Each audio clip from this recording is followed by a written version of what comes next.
सत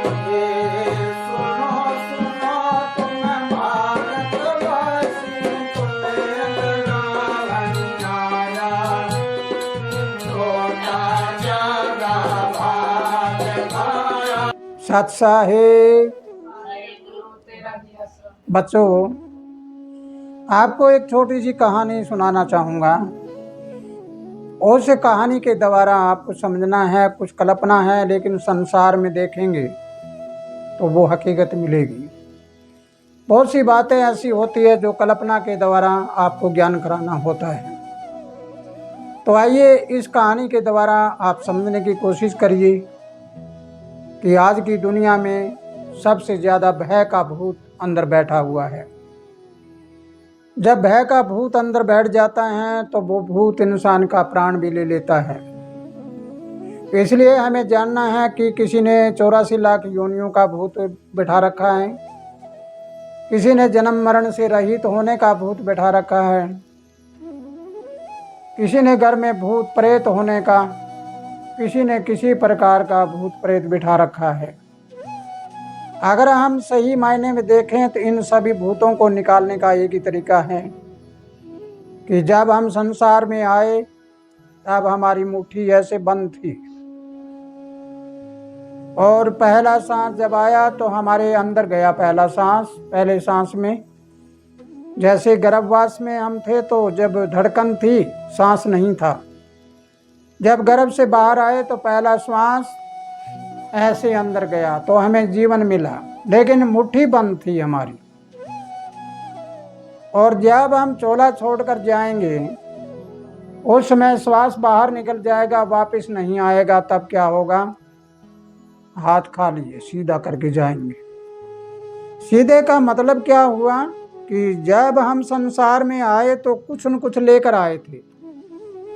वो कर्म लेकर आए थे, किसी ने भला लेकर आए, कोई बुरा कर्म लेकर आए, और जाते वक्त उसको ऐसे कर दिया, खाली हाथ जा रही हैं। तो आइए ये कहानी आपको सुनकर आपको एक ज्ञान होगा, पता लगेगा कि हम ज़्यादातर भयभीत हो रही हैं, डर के मारे मर रही हैं। भूत कम है, डर ज़्यादा है। इसलिए डरो मत किसी से, न किसी भूत से, न प्रेत से, न देवी से, न देवता से डरो। सिर्फ एक बुरे कर्म से डरो। बुरा कर्म मत करना, उसकी सजा निश्चित मिलेगी। अगर आप अपने सत रास्ते पे चलते हो तो डरना मत, कुछ नहीं बिगड़ने वाला, सब कुछ सही होगा।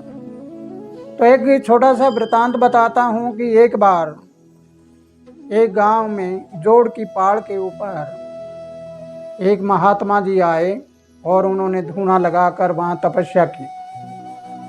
जब वो तपस्वी वहाँ पर बैठा था, ध्यान में बैठा, तो अचानक होनी आई, एक नारी का रूप लिए होनी आई।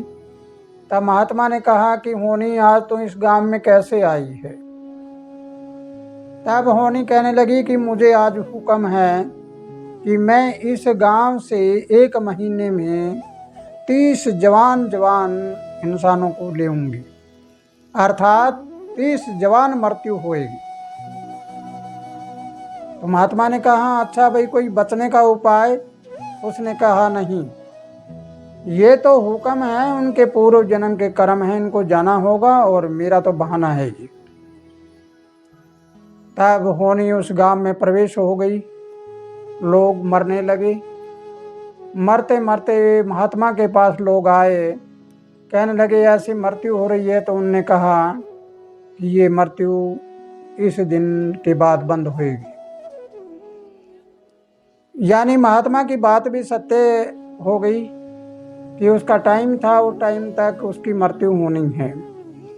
लेकिन जब 30वां दिन आया और होनी बाहर निकली गांव से, उस समय 300 मृत्यु हो चुकी थी। तब महात्मा ने पूछा, होनी तू तो झूठ बोलती है, तेने कहा मैं तो 100 ही आदमी लूंगी, लेकिन तेने तो 300 मार दिए। तब सज्जन पुरुषों, मेरी बात को बड़े गौर से सुनना और समझना है इसको, कि होनी कहने लगी कि मैंने तो 100 ही आदमी लिए हैं और बाकी तो मेरी दहल से मर गए, मेरे भय से मर गए, डरते हुए मर गए बाकी। तब महात्मा ने कहा कि अच्छा, तो अब ये कहानी आपको बताती है कि आज दुनिया में डरते हुए ज़्यादा मर रहे हैं, डर ज़्यादा है, भयभीत ज़्यादा हो रही हैं। अगर हम डर निकाल देते हैं तो डर निकालने के बाद न तो बीमारी रहेगी, न घर में टोटा रहेगा, न किसी के लड़ाई झगड़ा रहेगा, सब एकदम से शांत हो जाएंगे। तो सज्जन पुरुषों, ये कहानी आपको बताती है कि तुम्हारे अंदर का भय है उसको निकालो, होनी तो उस दिन एक दिन आएगी, लेकिन अनहोनी है वो आपके साथ नहीं होगी। अनहोनी होती है केवल भय में, इसलिए होनी होकर रहती है, अनहोनी हमारे साथ क्यों हुई। दुनिया में 4 महाबुराइयां हैं। बाप से पहले बेटा मरने लग रहा है, पत्नी से पहले पति मरने लग रही हैं, जवान मृत्यु होने लग रही है, और होनी होने के लिए बनी लेकिन अनहोनी हो रही है। ये सब भय में और अपने कर्म में हो रही है।